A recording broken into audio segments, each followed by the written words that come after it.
Hello, my name is Ben. Hello, my name is Holly Huff. And welcome to the Too Vague Podcast. One word, two hosts, stories, trivia, and video games. Today, we have a very special guest, a stand-up comedienne. Or is that's kind of dated term, isn't it? I like it. It makes me sound old-timey. That's great. Holly, welcome to the podcast. Yeah, thanks for having me. Our friend Andrew, frequent participant in the show, introduced us through his neurodivergent circles. How did you meet Andrew? That I don't actually remember. I know it was at some point. I've had a couple of videos go popular online with the theme of autism in the videos. So it could have been any one of those. At some point, he followed me and I followed him back, and then we just kind of messaged because he was working on another project in kind of the same autism circles. So thank you, Andrew, for introducing me to you and your comedy. I really enjoy what you got so far. Oh, thank you. Are you just starting out? Because, I mean, it seems like your video presence doesn't really have a lot yet. Is that because you're starting to do that? Officially, I've been doing it for 2 years. The first 6 months, I really didn't do much. Really didn't start really getting into it until summer of 2024. So that's probably when my online stuff started, was probably summer of 24. Is this something that you're going to be doing as a career, or is this? I mean, that's always the hope, right? There has to be money, though.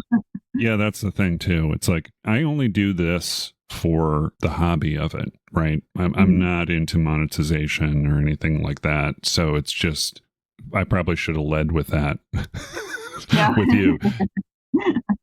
Don't expect a huge increase in your follows or anything, because Andrew already follows you. And the joke I always tell is my aunt is pretty much my only listener.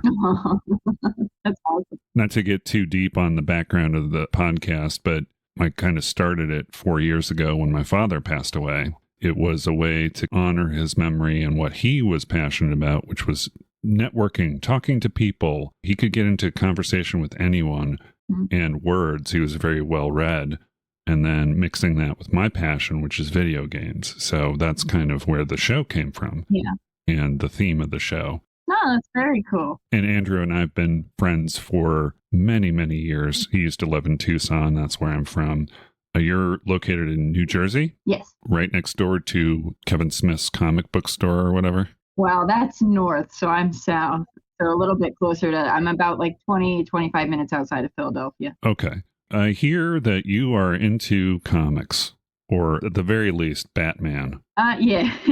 I'm a terrible comic book fan, but a great Batman fan. Okay. I much prefer getting, kind of the books that put either a lot of comics or just a lot of information in together in one. I was never good with sticking with going to the comic shop every, month or 2 months when they would have I'm terrible with it. I have so many unfinished series that I kept up with for half a year and then just stopped going to the comic book store. You're a DC person too, right? Yeah, I mean, I definitely, I don't know very much about Marvel. I definitely know a lot more about DC, but I would say anything I know about DC is because it's somewhat Batman, any crossover, and that's kind of where it comes from. But I never got independently into, Superman or Wonder Woman or any of that stuff. Before we go down a rabbit hole with the Batman and other things, why don't you go ahead and introduce yourself for the folks at home? So, like I said earlier, I've been doing stand-up comedy for about 2 years. I got into stand-up comedy because a few years ago I was diagnosed with autism, level 1 autism spectrum disorder, which is, formerly known as Asperger's.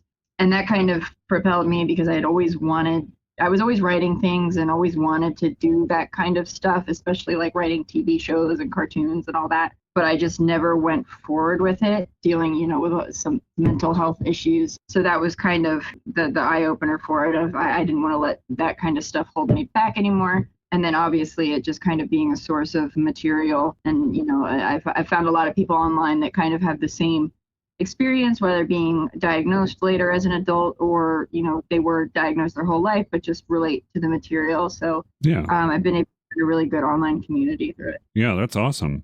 Andrew was also a late diagnosis, autistic. Do you use comedy as sort of a challenge to you? So therefore you combine your enjoyment of writing comedy with this thing? Because don't take any offense by this, but it's like my perception is this kind of task, doing stand-up comedy, would be difficult if I was just thinking about someone who's autistic. Is that incorrect? An incorrect assumption? I actually get asked that like constantly. Oh, well, I'm sorry for asking you a pedestrian question then. No, but it's interesting because, again, obviously I don't know what it's like to not be autistic, so I don't know the flip side of it. But for me, the hard part is not being on stage. It's everything around it. Oh. Like getting to it. Like a lot of times you have to drive into the city, and like there can be some shows that are really, really crowded, really loud. They might have music play, like things like that. Mm-hmm. I struggle with. And they kind of forced me to put limits on myself to the amount of gigs I can take in a month. Like I usually will not let myself take any more than 7 or 8, just because if I've got multiple things every single weekend, I'll just get, like anybody, I'll get burnt out very quickly. Because so much of comedy is in these situations that, from a sensory standpoint can just be a lot. And on top of it, just, the stress of driving in unfamiliar areas. So when I'm on stage, I'm good. Like I got nervous at the beginning when I was still starting, but now I don't really think I get nervous at all. It just feels natural. Yeah. So once you're there, you've got a plan, you've got what you need to do, you're comfortable there, but it seems like the autistic side challenge is getting there. The logistics of it. And then if there's some kind, like I did a show, I think it was last month, and it was at this really, really cool venue, but they served food there. And I don't know if something like got burnt or at some point, and there was like a burnt food smell. And I felt like the whole time, like I couldn't breathe in there. And so that show was like so exhausting simply because of a smell that was in the venue. Yeah. So it's things like that make it difficult, but it's not the speaking in front of people, which is the question I get a lot is, how do you talk in front of people when you're autistic? But for me, that's the easy part. And everyone's different. That's the thing too. It's like, that's why I wanted to ask, because it's like, my perceptions of what challenges are. I mean, my experiences with Andrew, it wasn't anything I thought about. It was just kind of like he was looking for explanations, and I just thought he was a really cool dude that was very creative and in a sort of obtuse way. But I'm very interested in the whole plight of managing this part of your personality. It's not anything negative. It's just, I don't see it as anything negative. Yeah. Even though certain people think Tylenol is the whatever. Yeah. But it's very cool that you're doing that. Did you incorporate? Okay, so when you heard that smell, did you incorporate that? Is there a little bit of improv that occurs when things happen like that? Or do you kind of follow a script and you go, this is the stuff because everyone's going to be different as far as a comedian's concerned, right? I'm extremely scripted to the point that there are times where it is a bit of a detriment because I just don't have that skill. And I don't know if it's because I'm a newer comic or if it is the autism. I can go off script, and there are times where you absolutely have to and you don't have a choice. Right. But like even just little things like, doing a show and maybe there's a drunk table that's just kind of a little chatty. A normal comic would be able to say something to address that, but I just I can't. So I just keep going because I can't. But it distracts everyone. So, as the comedian, it's your job to control the room. But then it is difficult when you are a very scripted comedian because you don't know how to improv. That will come, I think. Was I a conversationalist when I was your age? No, I don't think so. And those skills, you kind of pick those up so yeah, and you're very early on in your journey as a comedienne. The thing that you said about getting to the venue and things of that nature and being comfortable in the situation, I struggle with anxiety. Mm-hmm. When I'm in one-on-one situations, that's perfect. But when I go to a very large thing like a show, like a video game show like Penny Arcade Expo, mm-hmm. if I don't have a plan of attack of some sort, then I have a tendency to get anxious because it's like I'm there for a thing, right? So Right. I don't know how much of that is me putting pressure on myself, but it's as long as I have a plan, it's okay. I can get through all the little hiccups that happen, I can go off into the corner, I can find somewhere. But I mean, that's something that I had to kind of challenge myself with when I realized that was contributing. Growth, not only as a comedian, but also as, a person, is putting yourself into these situations where, within reason, you've got to find a method to navigate them. So you talk with a lot of other do you agree with that, or? Yeah, I mean, it's pretty much my entire social circle. Right now, it seems like there's a lot of bringing awareness of the autism community in stand-up comedy. Is there another focus that you utilize or you write? Right. I mean, is it like there's just your experiences as an autistic person, or are there other situations that you focus on as far as your comedy? Like your nerdy side. I mean, obviously, right? But some of it are like observational stuff. Some of it's, a bit of a storytelling. It just seems that what gets popular online is only the autism stuff. Oh, really? That's interesting. Well, and the Grateful Dead one went a little crazy there for a while, but insufferable. Be prepared to hear me talking about video games in that way too. Yeah, right.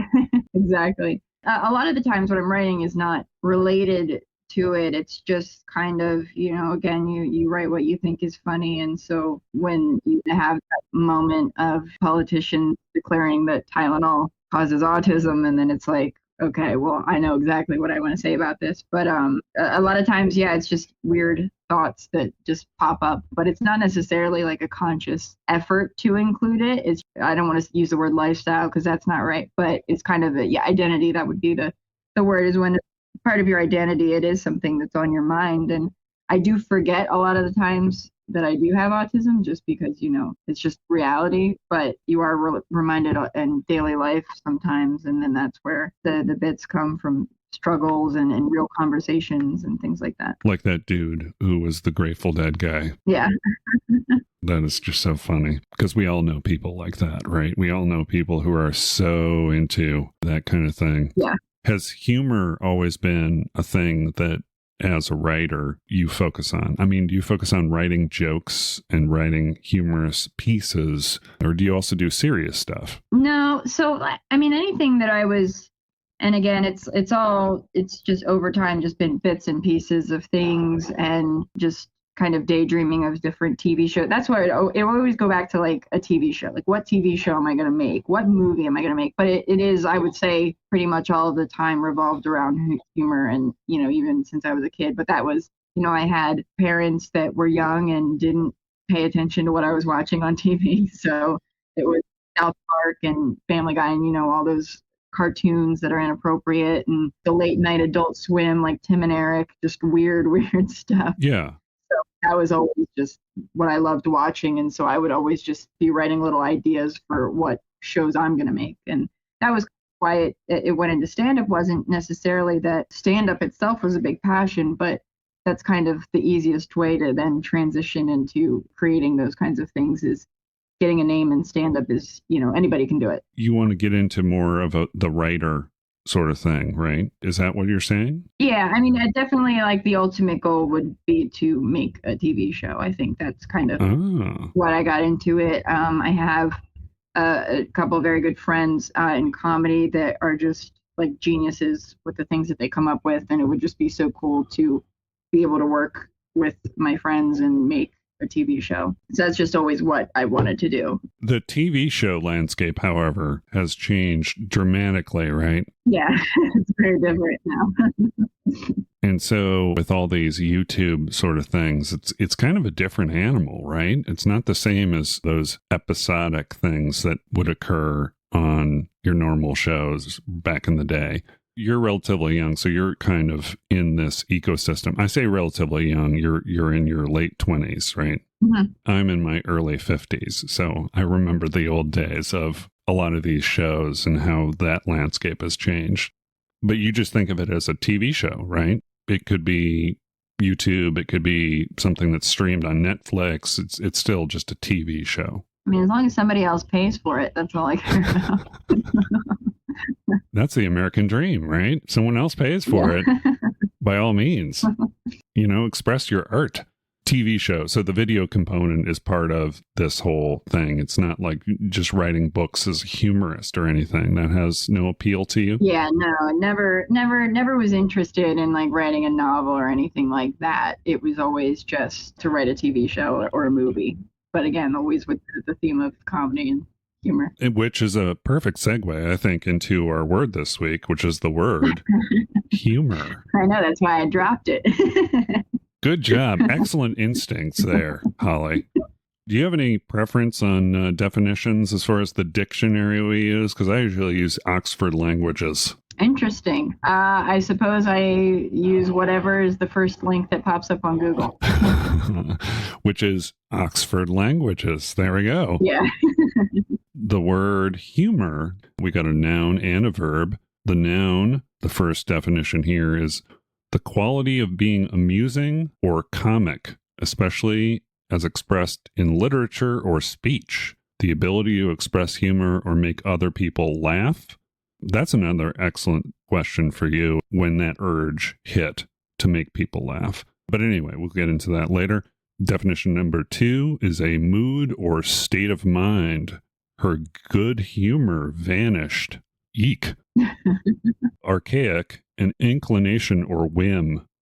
Historical definition number 3, each of the 4 chief fluids of the body, blood, phlegm, yellow bile, and black bile, that were thought to determine a person's physical and mental qualities by the relative proportions in which they were present. Well, now we do. Black bile is called melancholy, they say here.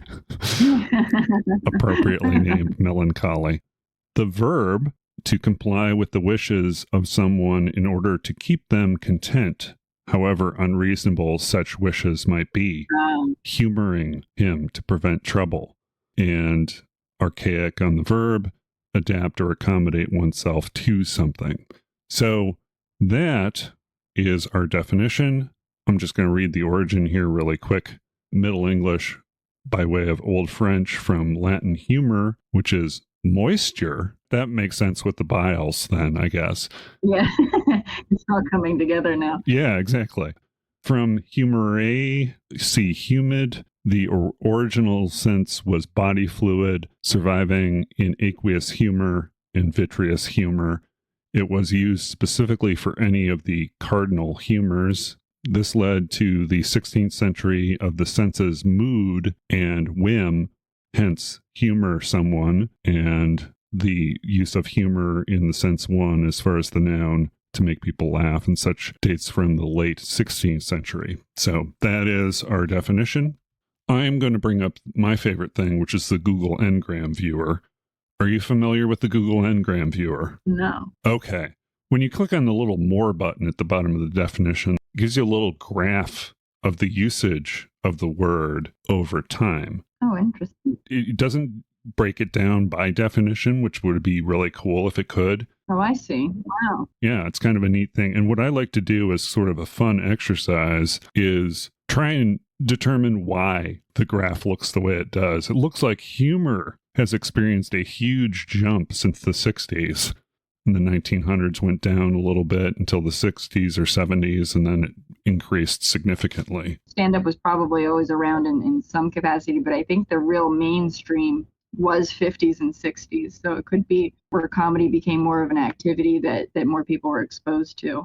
So you don't think it has to do with an increased usage of the medical? It's not that. There's a lot of bile going around. And when was a heck of a lot of bile, especially now at its peak. But anyway, yeah, that definitely makes sense to me. It doesn't mean that we've gotten funnier, though. No. That's a false equivalency, I think, there. Yeah, right. But the use of humor in print, and that's the other thing, too. This is in print. Just keep that in mind. So humor in writing, making other people laugh, I think that's probably a question you get a lot, too, is when did you have that urge to make people laugh. Was there an urge that you had? Or it sounds like if you were writing and conceiving these TV shows, it was more of a personal expressing yourself kind of thing and not necessarily a putting on a show for people, putting on this persona. What really defines your humor as far as your personal love of it? Yeah, I don't know. I like making myself laugh. If I didn't, because it'd be easy to write. It'd actually probably be easier for me to write stuff that I might not find funny myself, but I know would make people laugh, especially like I get booked on some shows and it's just not my audience and I will bomb. But then, somebody can just go up right after and be like, so you guys married, and just crush with like just kind of the most generic lines, and it would be so much easier to just write that. But I like writing what I think is funny, and you just have to hope that other people think it's funny as well. But you can, but it's not good to write for the purpose of other people, because then it's just going to be inauthentic. Yeah, you're not going to have your own voice. And I think that's what people gravitate towards, is an authenticity. Mm-hmm. They want to hear your thoughts and perspectives and whatnot.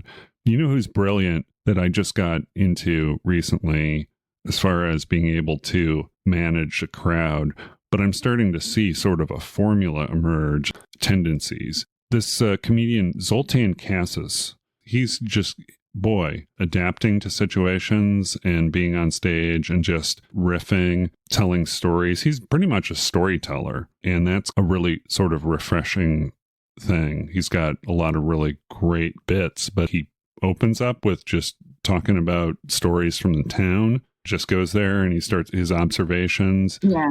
And then he's got a couple things that he kind of transitions to, but it's just so fluid. There's some people who have that ability naturally, and that's kind of something I think maybe to strive towards if you want to make stand-up your career. But it sounds like what you want to do is more of the television movies area of writing comedy. Right. What is the first thing that you think about when you think about the word humor? Now for me, it's going to be bile. I guess it's like word of association. I guess I would just go straight to laughing. Okay. That's a very succinct answer. Laughing. Yeah. I think of something that you might think is weird, the first thought stream of consciousness style. Maybe you're too young for good humor ice cream. But there was novelty. I did think about it, but I didn't want to give that as my answer. Oh. Yeah, the good humor novelty ice cream. I grew up in Chicago, and there used to be the trucks on the street and whatnot, and I would see all the specialty weird clown-looking ice cream that had the little gumball nose or whatever. Yeah. Do you have any ice cream truck stories? I don't know if I've got any personal anecdotes regarding ice cream truck. We have Mr. Softy around here. I don't know that we ever had a good humor. It's just pretty much Softy runs these streets. I think Breyers now owns the Good Humor name. I'm not 100% sure. Good Humor's Breyers. Yep. Wow. They were purchased by a conglomerate probably in the 60s, 70s. And then obviously they went to Breyers. But Unilever, whenever I think of Unilever, for some reason I think of soap, because I remember reading Unilever on the little soap boxes. Oh, yeah.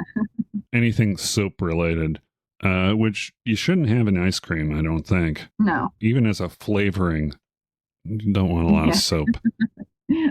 Good Humor was started by Harry Burt in Youngstown, Ohio. Did they say Youngstown or Youngston? I don't know. Youngstown, Ohio. Hey, don't ask me. I'm from New Jersey.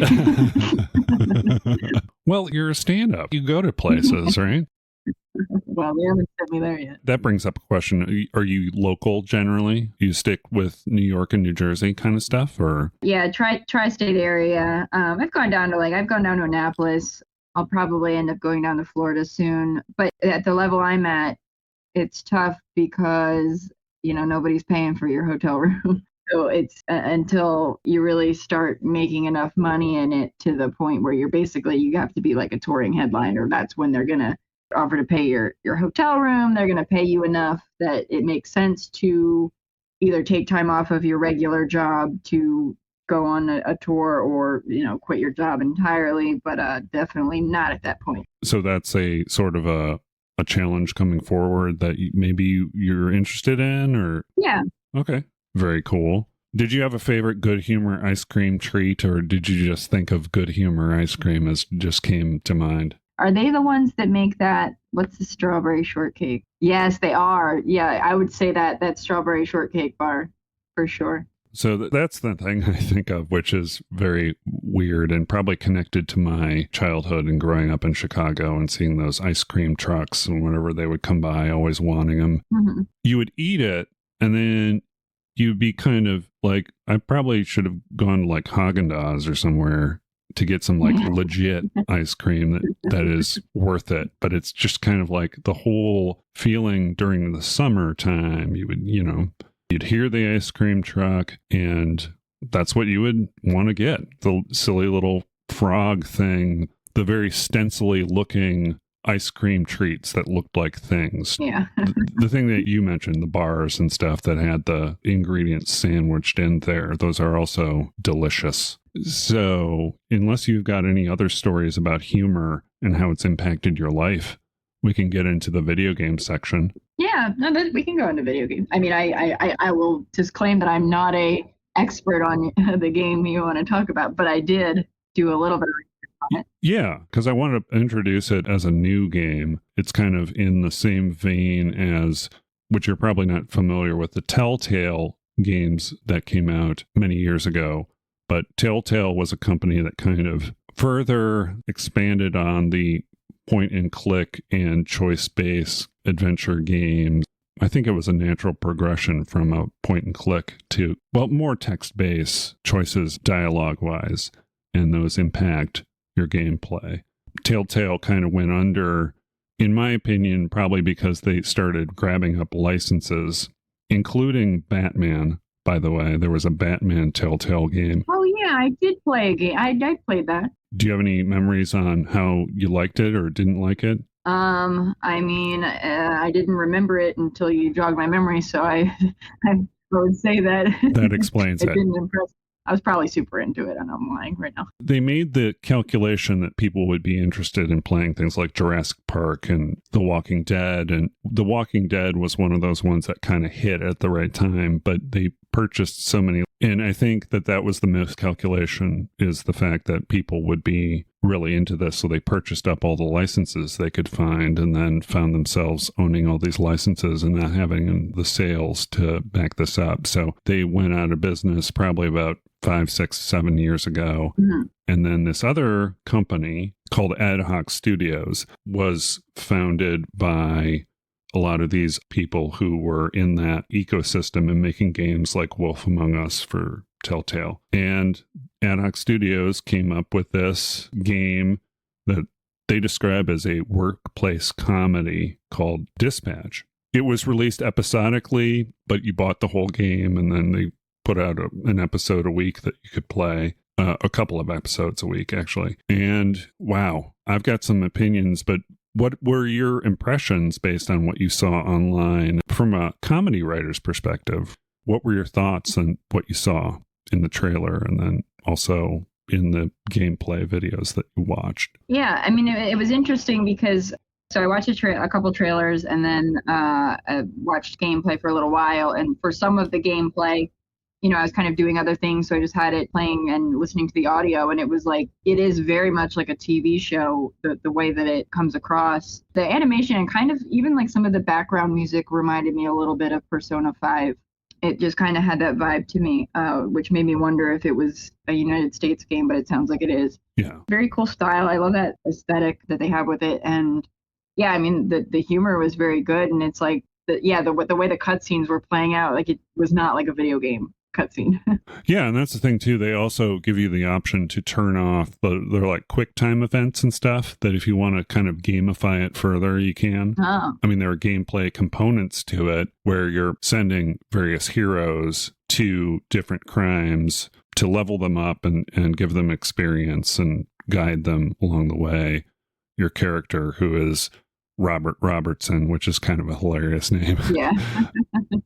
The thing that struck me about the game itself was how the humor was so conversational and natural.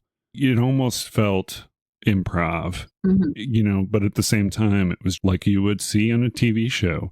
In fact, I would almost rather it be a TV show than than a game. It really felt like that. Is that kind of the impression that you got too? Did it give you the urge to write a video game instead of write for TV shows, maybe? Yeah, right. I guess that is a possibility now.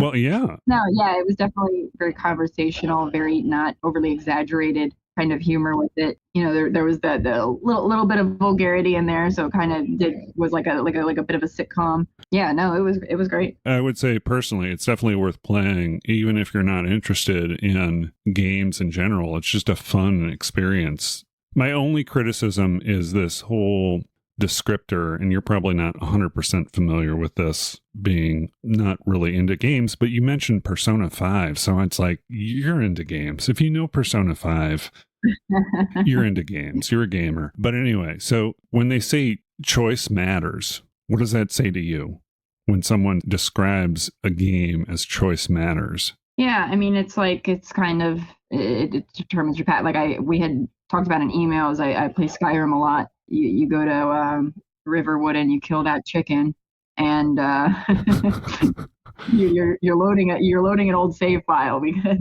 the guards are never going to let you back into that town. Right. I definitely, when I do play, it's pretty much exclusively RPGs, which is the majority of them. The good ones are going to be, at least to an extent, the kind of decisions that you make in the game are going to impact the outcome. That's kind of my point. It's like, yeah, everything choice matters. You make a decision in a game to approach a problem. Of course, it's going to choice matters. I just don't like the descriptor. Yeah. For me, the preconceived notion when someone says choice matters is the outcomes are going to be dramatically different. Right. Choice matters, quote unquote.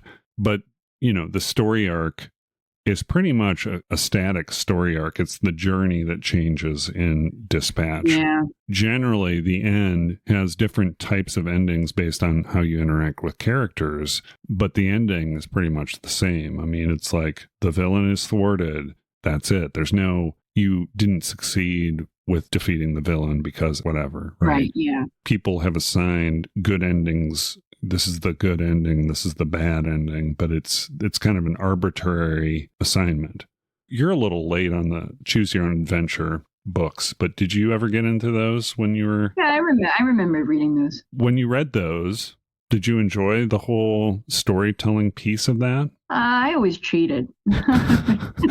Go forward and read. Yeah, I would always go to the end, find the ending that I wanted, and then trace it back. That's what I would do. Yeah. Because or that just would read the whole thing. And maybe keep it all straight in your head or make some sort of a flow chart or diagram about it. Yeah. That is probably the most nerdy thing I've said all podcast is make a flow chart. A flow chart for you to choose it out. That's your book. Get back to Dispatch. Just how natural the humor is. And yes, there are some vulgarities and things in there. It's not for kids at all. It is along the lines of an Invincible or The Boys, or probably not as bad as The Boys, but like that kind of feeling to it. Mm-hmm. Animation is very well done. Yeah, I highly recommend it if you're anyone who's into comics, but just the whole humorous thing with being stuck in that situation, a fish out of water thing where he's used to being a hero and now he's got this desk job where, yeah, he's a mentor, but there are situations that he can apply his experience to in a very different kind of way. Yeah. Fish out of water is also one of those descriptors, right? I mean, it's like, boy, describing things with very common language, and then you get a whole bunch of things piled into that definition that don't always apply. Kind of tying this back to autism, the label. Are you just accepting of people who use the label? Neurodiverse, neurodivergent folks, just be accepting, be empathetic about it. Whether it really applies or not, maybe that's not the issue, or... It's kind of a question sort of about how people classify things, right? The choice matters made me think of people being classified or classifying themselves as autistic. I think the community is accepting of people, But I mean, I'm sure there's a blanket, like people want to put people in a box kind of concern too. And then you've got people who also put themselves in that box for whatever reason. Do you have any thoughts on people identifying as autistic and how that impacts the community? Yeah, I mean, there's a kind of a couple parts to it. One is, like on Reddit, I'm in a few, like just joined a few autism boards, and something I see constantly on there is somebody will make a post and be like, "Is this an autism thing?" And then they'll just go on to kind of just describe just a very normal human thing. And I think, obviously, I think that the labels are good, and speaking on behalf of Andrew as well, it just kind of gives that sense of understanding of, okay, now I understand why I'm getting so panicked and I have to leave the grocery store before I even buy the groceries. Now I know it's a sensory issue. If I just wear noise canceling headphones and I have an organized list, I'll be okay. Yeah. Before getting that diagnosis, I didn't understand that that was the problem. And so I didn't know the solution. But I think people can then take that and over pathologize themselves and every single action that they do. We're still humans, we're still people. It's just it's a divergence. So yeah, there are things that are maybe exclusive. The way I kind of prefer to describe it is it's more of an exaggeration, especially with later diagnosed people. A common phenomenon is the masking of being able to put on a face and act normal in different kind of settings. But everybody does that. The difference is autistic people are doing it in almost every single social interaction, where for other people, it might just be in a meeting with your boss or, at a holiday party with, maybe a romantic partner's family members that you don't know very well, which is a normal situation to do that in. Autistic people are doing that in situations where it's not normal to be doing that. So it is, it's always the human condition. It's just some things are a lot more exaggerated. Everybody gets uncomfortable in a loud room. Autistic people are going to get uncomfortable in a room that might not be deemed as loud by others, but to them it's loud. And I think a lot of people can lose sight of that. And especially within the autism community, there can be a very us versus them mindset. But it shouldn't be a separation, because I think that hurts everything, because it's, you want to, people that aren't diagnosed with autism don't want to necessarily constantly hear about how you're much different than them and you're special because this and that. There are a lot of special traits with autism and a lot of strengths, but they shouldn't be used to put other people down. And especially with social media, there can just be so much of that, of the neurotypical people, this and that. And it's like, we're all just trying to live, and everybody's got their own problems. And, even if somebody doesn't have autism, they could have depression, they could have anxiety, other things that make their life hard. It's, autism isn't the only condition that exists. I agree. The label thing, it can be easier to find your community with that if you have a classification. But I've always hated labels, because people are people. They've got their facets. Classifying people for groups of things that may or may not apply, it's a shortcut. Instead of getting to know the person, you put them in a box and then, But I mean, I've always been kind of a rebellious person. It's like, why can't we just get to know people for who they are? Yeah. Race, creed, whatever. People are interesting. Get to know them. Yeah. But I do see the other side where it's good to have commonalities with people, because you can find out and figure out coping mechanisms and way to navigate life through these commonalities. But that's my only trepidation when it comes to things like, labeling. I understand the reason why people would do it, but anyway, that's just my 2 cents. I think for me, the benefit of it is that kind of community building.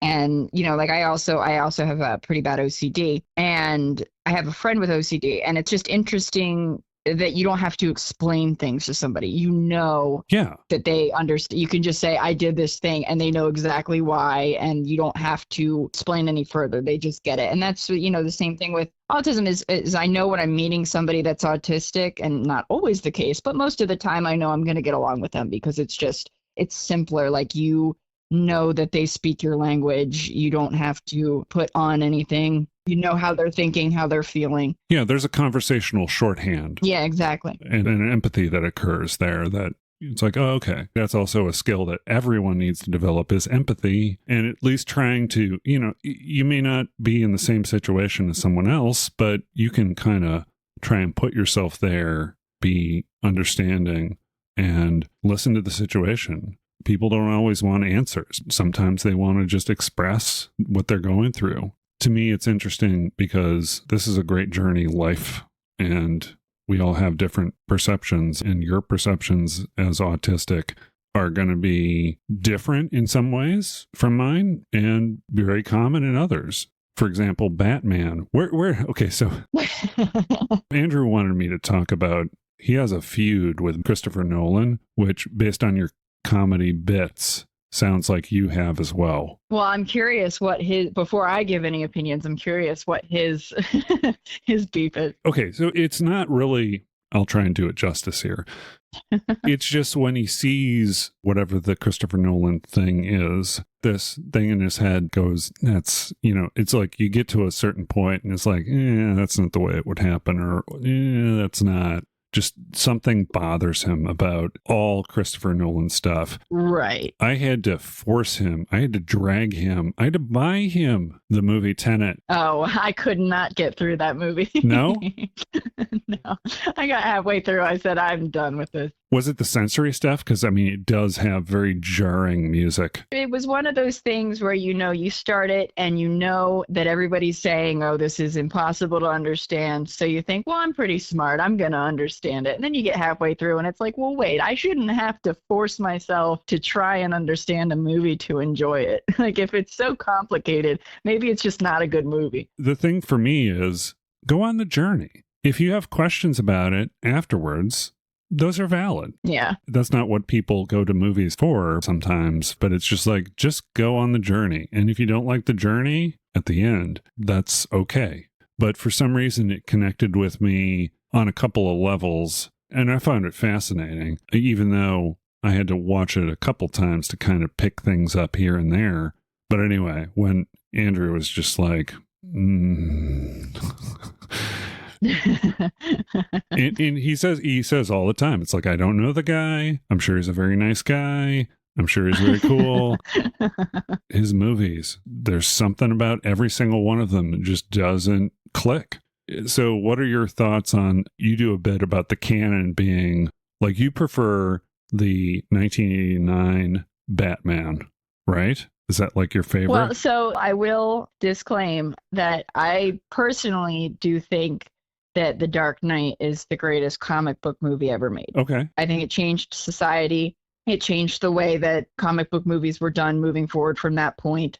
And you can't take that away from that movie. And it's fantastic. Heath Ledger is a phenomenal Joker. Christian Bale's a great Batman. So it's a fantastic movie.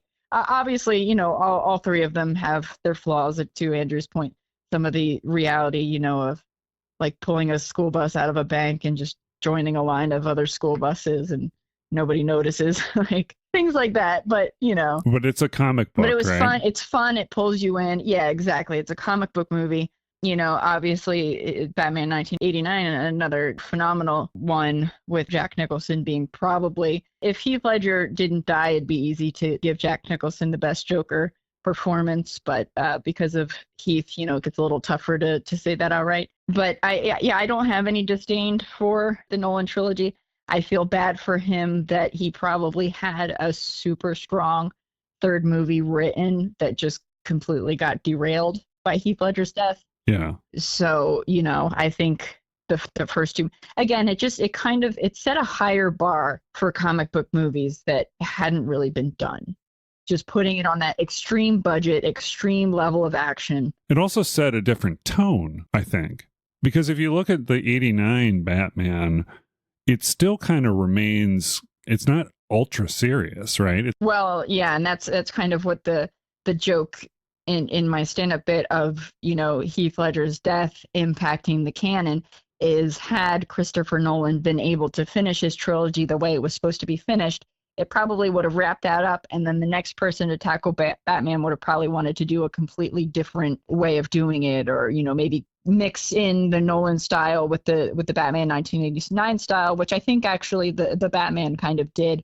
There's definitely some moments of humor in the most recent Batman, the Batman. It has that seriousness and that action of the Nolan trilogy, but just a little bit of that campiness and the whimsy of the original movies.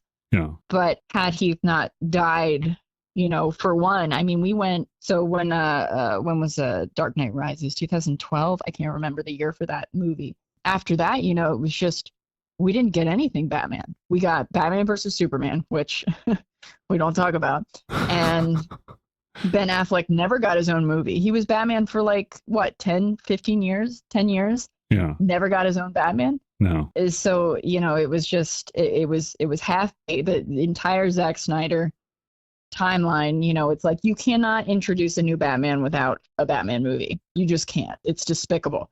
And I think Ben probably could have done a great job had he been given the chance. Oh God, yeah. But they never gave him that opportunity. So I'm thankful that now we're going to have two Batmans going, because we're going to have the Batman universe. And then we're going to have now James Gunn's new DCEU Batman, because they've confirmed that the Reeves universe will be considered Elseworlds. So they can just keep going with that and not have to mess with the tone that he set for that movie to try and fit it into a shared universe. Which invariably they're going to connect them somehow. That's the problem with multiverses. That's the problem. Yeah, I mean, I don't know that I think that James Gunn will do that. I think he will keep it. I think Warner Brothers is going to try everything they can to get it in to save themselves some money. But I do trust James Gunn, so I think that he knows that he has to just let Matt Reeves do what he's doing on the side. But I'm looking forward to the James Gunn, because he is basically going Batman Brave and the Bold. So Batman's older. We've gone through 3 Robins. Now we're at Damian Wayne. So we're getting an older Batman, who that actor is going to be very interesting to see. And then that even kind of sets up to maybe possibly we're getting a Batman Beyond in 10, 20 years, which would be awesome, because that's a great story. The comic run, or are you talking about because wasn't there one that was the cartoon, right? Yeah, so Batman Beyond started, I'm pretty sure, exclusively as a cartoon. That was a follow-up to Batman the Animated Series. And then because of that cartoon, it got its spin-off comics, and then Terry McGinnis became, kind of a main character in the canon. But it's just a really fun, just a cyberpunk Gotham, an old Batman that's crippled and just training up the next Batman. But, he's old, so he's cranky and he's not sharp. And it's such a unique story. And I love that with James Gunn, we're going to start with an older Batman, so we can just kind of, again, in 20 years, when we've built this whole universe, then that actor will be old enough that we can start this next story. So did you play any of the Batman games, the Rocksteady? Yeah. Mm-hmm. Oh, okay. Do you have any thought on that handling of Batman as far as the games? I think the games were fantastic. They used, I believe for the most part, Danny Elfman's score, which is always the best Batman music. Oh, yeah. I liked the way they did the character. Yeah, the games, I was very, very into the games. Arkham City, I think, was the best one. That's the one I played the most over and over again. Arkham Knight was good. My problem with Arkham Knight is, again, because I'm not a big gamer, the Batmobile missions. I wasn't good at driving the Batmobile. It was the first time with any of those games that I was getting stuck on things. Yeah. On missions, even with, changing the difficulty. And that was frustrating, because I like to play games to have fun. I don't like hard games. Yeah, no, they were awesome. And having, Kevin Conroy, rest in peace, do the voices, and Mark Hamill as Joker. Mark Hamill's the best Joker. So oh, God, yeah. The games were awesome. I was playing Arkham City not too long ago. I started it up. I didn't go back to it, though, for a few weeks. Do you have any, what is the villains group again? The villains turned heroes. What is that? Suicide Squad. Suicide Squad. On the whole Batman games thing, the way they handled Batman's death in the Suicide Squad game, the way they handled a lot of the heroes' deaths in the Suicide Squad game, just horrible. I don't know. So I didn't play that one because I remember when it was, and I remember just watching the trailers and being like, this is going to be so awesome. And then as the development went further, there was just more and more releases that it was they were doing Fortnite type stuff with it, where there was things behind paywall. And then that was just, I was like, no, you're not getting an ounce of my money. Yeah. And the other thing too, it's just not fun. It's just not. When the first Batman game came out, that was Arkham Asylum was the first one. Arkham Asylum. My gosh, that was the first time I even thought of playing a Batman game since the old school Tim Burton Batman things. Right. And they did it so well. They combined it with the old Detective Comics kind of inspired stuff in there where you were trying to figure out where things were and use your various gadgets. And, it was really, really cool way that they married the dark, gritty sort of Batman with a more 50s, 60s, like the original Detective Comics Batman. And really did it well, and then just built upon that for the additional games, right? But this just felt like, it was a money grab kind of thing with paywalls and microtransactions. And this is something you'll hear me say a lot. I bought it because it was on sale. Yeah. And I was curious about it. Just the way they handle the deaths they do it for comedic effect, and they do it to show you how horrible these people are, the various villains in this group. But it just felt wrong. I don't know how else to say it. It just felt wrong. Yeah. I mean, the Suicide Squad comics are very humorous, and that's kind of what it's more of an anti-hero rather than straight up villain. But there is a lot of humor and joking and just kind of crass violence like that. But yeah, I mean, I imagine if it was top level heroes that are just getting squashed by these B-listers, then it's probably pretty annoying. Oh yeah, and I think he pees on the corpse. One of the I don't know. It's just like, what the hell? Too much. It was just kind of like, really, this is not fun. And it's not funny. Bad writing. Yeah, that's the thing. And let's bring it all full circle when we're talking about humorous bits in games. I'm sure there are even humorous bits in Skyrim that you remember. Let's think. Well, obviously, Arrow to the Knee being the most famous, iconic. Half the time, the humor from Skyrim is like glitches. I feel like that game glitches so much. That's true. It did a lot to drive the whole genre forward, right? As far as all of those types of games. I remember playing Skyrim at the time, and then there's another game that I bought on sale recently called Kingdoms of Amalur, which was supposed to be, there's a big long story behind Kingdoms of Amalur that I don't think we want to get into on this on the show, but it's like poorly run company, huge scope, really a lot of depth as far as a game. It was released around the same time as Skyrim, but just like the company was shut down immediately afterwards. Wow. Kind of thing where it was all kind of hinky, and there were some things that went on legally and all this stuff, but it was like I was playing that game more, and Skyrim was just kind of like, well, let's check out what everyone's raving about.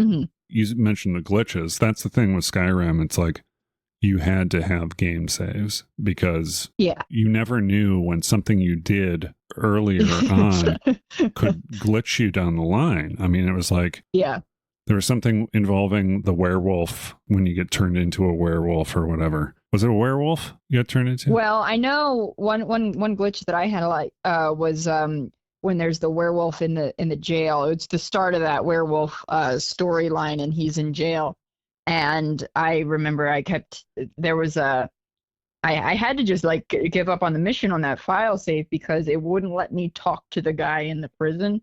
So I just couldn't do the mission and then I like went back to like a little bit older of a file save, and it just kept doing it. So at some point that mission got corrupted, and I was just too far in to just start over. So, and still, even though there are a litany of glitches in that game, still they continue to re-release it over and over again, like 17 times now. I know, I bought that game so many times. Yeah, I think you're in good company, I believe. I mean, a lot of people are in that camp. And I just scratch my head and going, yeah, I enjoyed the game, but I don't think you need to buy it 17 times. Yes, we do. Yes, we do. Okay, all right. There are a lot of those really strange glitches that you could find in there, and that's kind of the humor too. You have to find your humor in some games. Yeah. We'll wrap it up. But one of the humorous bits in a serious kind of game, a lot of times characters, you try and put humor into the things that they say, and it just seems forced, like the characters that you're playing as, right? Which you can attribute to bad writing, I suppose, but you could also, it's just not, it doesn't feel natural. Well, there was a mission in Dead Island 2, which is, I think it came out like 4 or 5 years ago, which is zombie slaying game. I don't know if you played that or saw that. I played one of them briefly. I'm not a huge fan of the zombies running at me. Okay. It stressed me out too much. Yeah. In that game, you could pick your character. Each character was voiced with separate lines. So there was some replayability there. If you had chose one of the characters, you get different dialogues than you would with another character, which is kind of cool. Yeah, it shows a little bit of forethought into, like, if you want to play as a different character and see their perceptions of this situation, it's going to be a little bit different. Well, the character that I played was the punk rock kind of girl who worked at, I guess she worked at a fashion place. The backstory is not important, but you use that girl, and there's a mission where you have to harvest zombie parts for an artist that's making a masterpiece. Mm-hmm. So you go there, hey, can you get me 18 zombie spleens or whatever? And so you give her these parts before she lets you in to her house, to her backyard. And the masterpiece is this galloping horse that has a zombie riding it, and it's made entirely of zombies, like zombies all twisted together, right? Oh my God. And you get there and you look at it and the absurdity of it, and then your character says, "You've ruined horses. You've ruined horses." That's awesome. And that's the kind of stuff when it comes out and it feels natural, right? And it just feels like, yeah, that's what I would say. You ruined horses. So anyway, that's how I'm going to end the show. With my comedic kind of bit from games. But there's just countless well-written ones. Honestly, if you are so inclined, check out Dispatch, because it's a wonderful game to play through. I have my problems with it, but it's just the story itself is just so good, and there's just so many bits, like two heroes that break up that you kind of have to sort of smooth it over kind of thing, and just all sorts of great characters. The characters had depth, like even the ones that you're not playing them. It's just like it's just a sign of how comedy should be written. It's woven in. That's the other thing, too. It's woven into this kind of serious, dramatic story, and this kind of a tale of revenge, depending on how you want to handle it.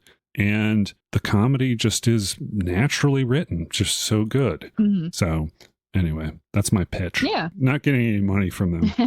Yeah, I think I saw that it was coming out on PlayStation, if it's not out now at some point. Yeah, it is on Is that your primary console, PlayStation? Mm-hmm. Me too. I've been playing Arc Raiders lately, and it's like, don't get into that game. Oh, just people shooting you in the back all the time and stuff. Yeah. It's horrible. Well, thank you, Holly, for joining us on the episode. I really appreciate you, and I hope you will consider maybe, like I said, in a couple of months, maybe when you're, later on this year, perhaps being on the show again, because I enjoyed myself a lot, and I hope you did too. Yeah, for sure. Yeah, me too. You hope you enjoyed yourself? Sure. Yeah, me too. I hope. Yeah, me too. But anyway, so do you want to tell everyone about your social media, or do you just want to send it to me of all the links you want me to include in the show notes? Yeah, I mean, it's pretty easy. I'm Holly Huff Comedy on everything. I have YouTube, Instagram, obviously. Facebook is just Holly Huff. It's just a personal account. And then I am reluctantly on TikTok as well. Okay, reluctantly. Yeah, that's about the size of things, I think. Oh, you know what? One other thing before we close, I got to say, Gary Oldman. You forgot Gary Oldman being in the trilogy. Yeah, I know. Well, and I was going to say it, and then his last name was blanking on me, and I didn't want to stumble. So that was an inspired choice on just Gary Oldman's depth as far as his characters. Just all over the map and just such a great actor. But anyway, Yeah, he is the best. I wanted to pour one out for Gary. Well, not pour one out. He's still alive, but you know what I mean. I was like, wait, did he die? No, not yet. But yeah, Gary Oldman is one of my favorite actors of all times. That's a conversation for later, though. Yeah. So thank you, Holly, for joining us. Yeah, thanks for having me. And thank you, audience, for joining us on this week's episode of the Too Vague podcast. My name is Ben. My name is Holly. And we've been your hosts. Have a wonderful night. Bye. Bye. So, but yeah, thank you so much for being on the show. And let's do something in a few months. Do you have anything coming down the pike as far as television shows? No. Nope, not yet. I'm gonna rewrite Three's Company. That's what I'm gonna do. Yeah. No, I'm not gonna do that. Is Three's Company another? That's one of, like, Andrew always loves Three's Company. There's a kind of a Furley versus Roper kind of conversation to be had there too. It's like, which one's better? Yeah, it's the Christopher Nolan's Three's Company. Oh, yeah. Oh my gosh. That'd be a funny sketch, a funny comedy sketch. Yeah. It's just Christopher Nolan making sitcoms. Yeah, exactly.